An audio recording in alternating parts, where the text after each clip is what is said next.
Həm yemək yeyim, həm kökəlməyim deyirsənsə, möhtəşəm bir salat resepti səninlə paylaşıram.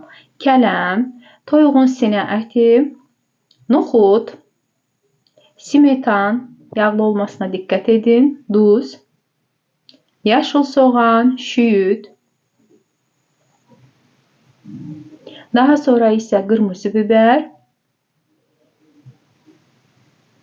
Bunlar yaxşı qarışdırılır, möhtəşəm bir dad ortaya çıxır. Burada toyuğun sinə əti və də noxud proteinlər siyahısındadır. Bu sənin tox tutmasına, tox saxlamağa səbəb olacaqdır.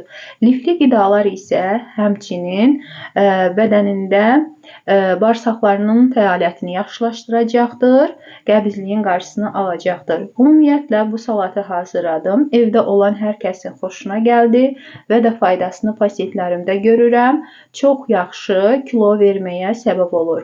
Bir öğün yeməyə bərabərdir. Yəni axşam seçimi edə bilərsən. Mükəmməl bir dad idi.